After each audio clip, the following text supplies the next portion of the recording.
Hey guys, welcome to another 5-Minute Friday. Today I'm going to talk a little bit more about the Tamron 35mm 1.8. I'm going to use the drift method. Freaking incredible. Round F16 for that to get that sunburst. So I did a Astro review on this last week or the week before. Recently I did an Astro review. I specifically wanted to know how well this does for shooting the stars at night, and so I did that. You can check that here if you haven't seen it.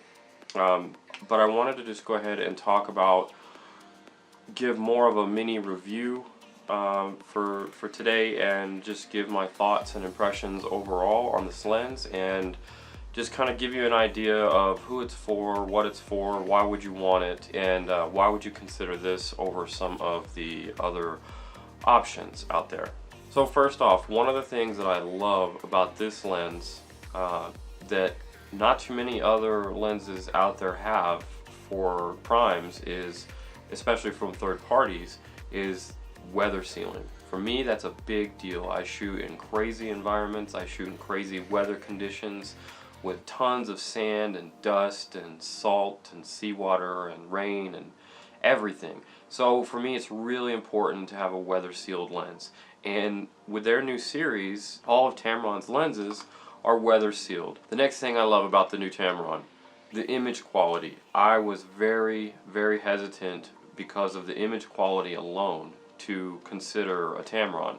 But like I said, I decided to rent this and go ahead and give it a try, and I was very, very impressed. To me, and this is very unscientific, I'm not going to pixel peep, there's plenty of reviews out there for that, but just from me using it in the real world and me comparing it to the Sigma 35 and the Canon 35 f2, which are not going to be in this video, but just from me comparing them, I was very, very pleasantly surprised at the image quality of this. I would say it's on par with both of those.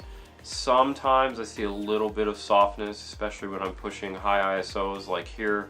You can see the paw a little bit. I think it's just, for me, just ever so slightly soft. That could have been a shutter speed issue. This was a really slow shutter speed. It was very dark, high ISO again. So, but overall, very happy with the image quality. So the next biggest thing that attracted me to this might actually, this is probably the biggest reason that I was attracted to this in the first place, and that is the vibration control. And that's Tamron's version of image stabilization, and there are very few other prime lenses, especially wider primes, that have image stabilization. Okay, an obvious reason why I went for the Tamron 35 is, well, it's a prime and it's fast. It's 1.8.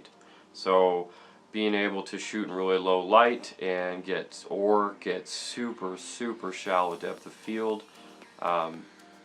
both of those are really helpful for your creativity and really pushing what you're able to get out of a lens. And for me, that's a big deal. So really happy with that. I'm really happy with the bokeh that this produces, and the lens flare on the Tamron 35 is very minimal, so the ghosting is very minimal too. So I'm very happy with the image quality overall from this lens and how it manages the sun and the flaring and ghosting and all that stuff. Very happy. So why would you want this lens, and why would you consider it over Canon or Sigma or some other third party or first party if you're shooting Nikon or Sony or something? Why would you want the Tamron?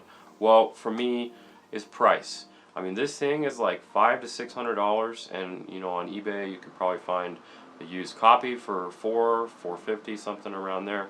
But you know, $500 to $600 is still cheaper than the Sigma Art 35, and it's way cheaper than the Canon L series and the Nikon equivalent. So the price really ties in all of those excellent features and really makes it just stand out. You're getting a lot for your money here, and for me, I'm very, very happy with what I'm able to do with this lens, what it provides for me, and the price point that it's at. Alright, so I know that was kind of a quick and dirty review. That was definitely a mini review, like I said, because this is a 5-minute Friday, so I'm trying to keep it short. And I know that wasn't the most scientific thing, but it's really more of like, these are my thoughts after using it. And I really hope that this helps you kind of think about if this lens is right for you.